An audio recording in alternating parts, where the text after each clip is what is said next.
Praise the Lord. ஆண்டவராகிய இயேசு கிறிஸ்துவின் நாமத்திலே உங்களை அன்போடு வாழ்த்துகிறேன். மீண்டும் ஒரு நல்ல காலை பொழுதை கர்த்தர் காணும்படி உதவி செய்திருக்கிறார். இந்த நாளிலே கர்த்தருடைய வார்த்தை ரோமர் 10ஆம் அதிகாரம் அதனுடைய 12ஆம் வசனம் இப்படி சொல்லுகிறது.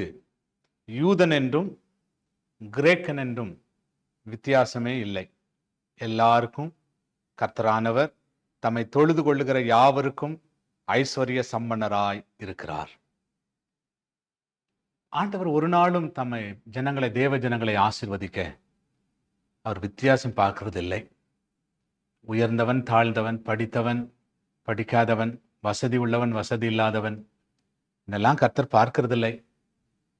யாரெல்லாம் கர்த்தரை உண்மையாய் தொழுது கொள்ளுகிறார்களோ அவர்களை ஆசீர்வதித்து அவர்களை மேன்மைப்படுத்த அவர் ஐஸ்வர்ய சம்பன்னராய் இருக்கிறார்.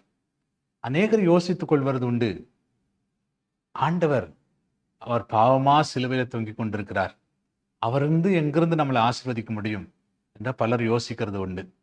பிரியமான தேவ பிள்ளைகளை, நம்மை ஐஸ்வர்யவான்களாய் மாற்றும்படிதான் இயேசு அந்த தரித்திரமான கோலத்திலே தொங்கினார். அவர் வானத்தையும் பூமியும் உண்டாக்கின தேவன், எல்லாவற்றையும் சர்வத்தையும் சிருஷ்டித்த கர்த்தர். அவர் உண்மையாகவே தம்மை தொழுது கொள்ளுகிற யாவரையும் வித்தியாசம் பார்க்காமல் அவர்களை ஆசீர்வதித்து அவர்களை மேன்மைப்படுத்த ஆண்டவர் ஐஸ்வர்ய சம்பன்னராய் இருக்கிறார். அவர் ஐஸ்வர்ய சம்பன்னர்.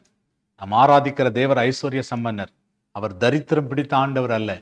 ஒருவேளை தரித்திரத்தில் நின்று கொண்டிருப்போமானால் சொல்லுங்க, ஆண்டவரே, எனக்கு நீர் இந்த தரித்திரத்திலே வாழ என்னை நீர் அனுமதிக்கிறதில்லை, நீர் ஐஸ்வர்ய சம்பன்னர், என்னை ஆசீர்வதியும். இந்த கால வேளையில கேளுங்கள், கர்த்தர் உங்களை ஆசீர்வதிப்பார். ஜெபிக்க போகிறோம். பிதாவே, இயேசுராஜா, நாங்கள் நன்றி செலுத்துகிறோம். ஆண்டவரே, தம்மை தொழுது கொள்ளுகிற எல்லாரையும் ஆசீர்வதித்து ஆண்டவரே அவர்களை மேன்மைப்படுத்தி அவர்களை காத்துக்கொள்ள நீர் ஐஸ்வர்ய சம்பன்னராய் இருக்கிறீரே, நீர் ஆசீர்வதிக்கும்படி ஜெபிக்கிறேன். கிருபையின் கரத்தில் ஒப்பு கொடுக்கிறோம். வழி நடத்துங்கப்பா, நன்மையினாலே நிரப்புங்க. பரிசுத்த ஆவியானுடைய கரம் தாங்கும்படி நாங்கள் ஜெபிக்கிறோம். மேன்மைப்படுத்தும், உயர்த்தும். இயேசுவின் நாமத்தில் வேண்டிக் கொள்ளுகிறோம் எங்கள் நல்ல பிதாவே. ஆமென், ஆமென். Praise the Lord. God bless you. கர்த்தர் உங்களை ஆசீர்வதிப்பார். ஆமென்.